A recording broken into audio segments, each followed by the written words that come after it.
Cette année, je vous fais venir un rebelle, puisqu'il fait partie des 4 personnes que Poutine a exclues de Russie pour un temps que ce chef d'État jugera. Alors vous voyez que vous avez quand même des personnalités, et je pense que c'est un des avantages du Conseil économique de pouvoir dire à certains moments ce qu'on pense et de faire avancer les idées.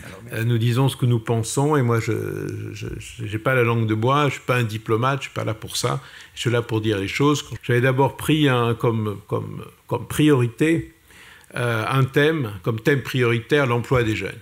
En Autriche, en Allemagne, d'une certaine manière au Danemark, en Suisse aussi, hors Union européenne, au Luxembourg, on a en fait un chômage des jeunes qui est à peu près la même chose que le chômage général, qui n'est pas le double comme c'est chez nous.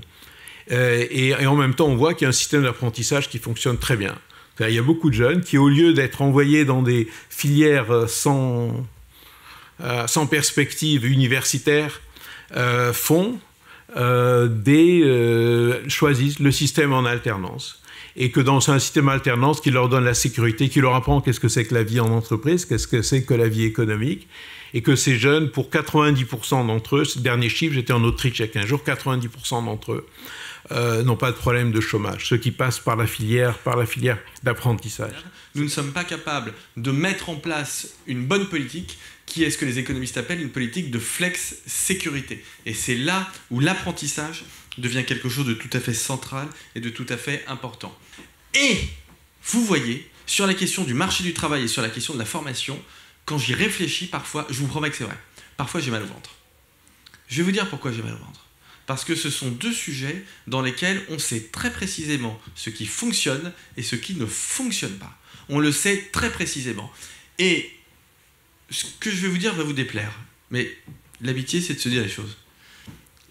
Vous savez pourquoi on a beaucoup de chômage en France? Parce qu'on le souhaite, bien évidemment. Parce que si on ne le souhaitait pas, vous savez ce qu'il faudrait faire?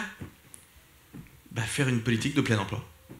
Et faire une politique de plein emploi, qui passe notamment par l'apprentissage, mais pas que, c'est tout à fait possible. Et c'est même très simple.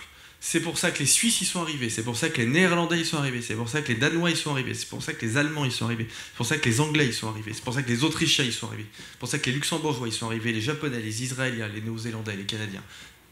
Il y a beaucoup plus de pays qui sont au plein emploi que de pays qui connaissent le chômage. Il faut quand même être conscient de ça, y compris dans les pays développés, y compris dans la zone euro.